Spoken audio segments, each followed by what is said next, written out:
to make. But when the economy and inflation are the number one and number two issues. Yeah, I'm going to agree with my good friend Chuck here, is that it's not registering to voters, either Democrats or Republicans. This isn't something that's going to sway any voter.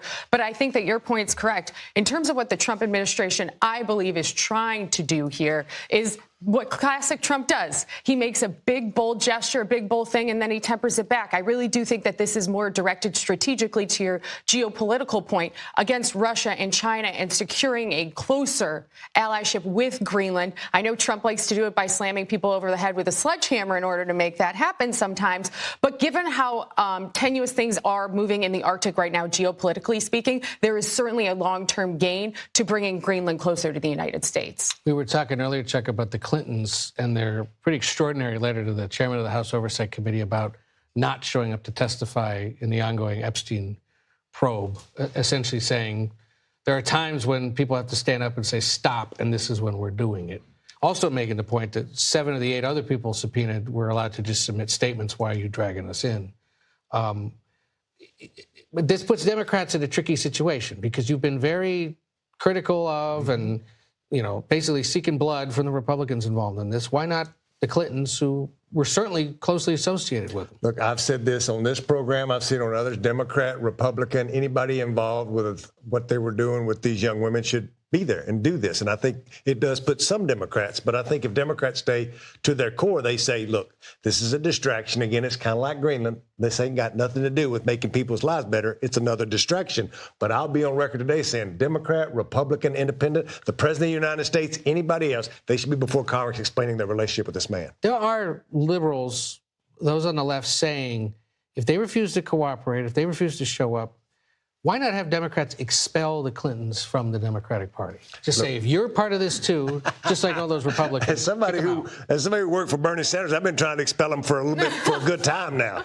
It's going to take a minute, just like the Obama folks. I think there's a whole bunch of people in our party who've been doing things the wrong way for a long time, and I think it's time for a new set of priorities within the party, going back to working class values that made me join this party if we're ever going to take on Republicans and win back power again. This is an example of whataboutism, though. Like, well, if you're going to talk about the Trumps, what about the Clintons and the fact that he was associated with them and went on his plane dozens of times? I mean, again, does this work? Does this help with the base? Does this help turn out voters? Oh, it certainly, I think, helps with the base, right? This is red meat all day for the base. Do I think it helps with voters? Absolutely not. I think talking about the economy, gas prices, jobs, affordability, education. We could be talking about the Supreme Court right now and protecting girls' sports and girls' institutions. All of that is a better message than this. However, it is the whataboutism. Why do the Clintons think that they're better than the law? Why do the Clintons think that they get to skirt this? Why do they think that now trying to sell that they're the resistance to Donald Trump is anything new or exciting for the American people? Hillary Clinton is the reason Donald Trump is president of the United States. She keeps losing to him. This looks like it's going to end up the same way for her. They are not some martyrs now, the Clintons, in the defiance of Trump. They're the same clown show they've been for the last 20 years. Let me build on something Erin is saying, and she made a good point about motivation. Whether it's the Clintons, whether it's Greenland, whatever your thing is at home, both parties have a problem coming in the midterms, and they're both relying on one thing, is that a midterm election is about who you can turn out. Democrats used to be the party that turnout really did help us. Now it hurts us, all depending on who shows up. So the Republicans and Democrats have to find the things that can get these presidential voters back out if we're going to win. You know the one thing maybe Democrats and Republicans can all agree on? What's that? Major Garrett shouldn't get into baseball. Oh, no. He's going to turn a knee or something. Dream. Right. Yeah. I mean, is he a wide receiver? We need a few for the Buffalo Bills this weekend. He is not, but do we have this? I hope he's playing first base. What's that? Yeah. Hope he's playing first base. What's he playing? I always played left out in baseball. Well, we want to take you to Arizona to check in on Major, who's thriving at fantasy baseball camp with the San Diego Padres. Seems they need the help. And the video here speaks for itself. He's clearly adjusting well at both the plate and in the field. And here he was on lessons learned in baseball and in life. This fantasy camp brings me a lot of life, a lot of spirit, a lot of joy. But my joints, my muscles, they're feeling a little bit close to lifeless. A little bit close. But we're going to get through. We're going to have fun. This is proof of life. No injuries, no significant injuries.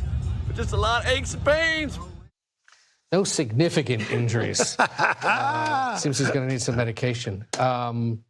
Good for him, though. Yeah. That's fun. Yeah, I've always wanted to do something like that. I played football for 9 years. I played baseball. I still go out on the mall and play pickup softball with a bunch of the congressional. I do. But every time I do it now that I've got older, and as I was in Africa last week, this old African beard's coming a lot grayer. My joints feel the same way as this beard these days.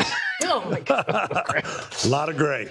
Thank you both for being here. Major will be back later in the week. The fantasy baseball camp continues through, I guess, Thursday. So he's back Friday? All right. Well.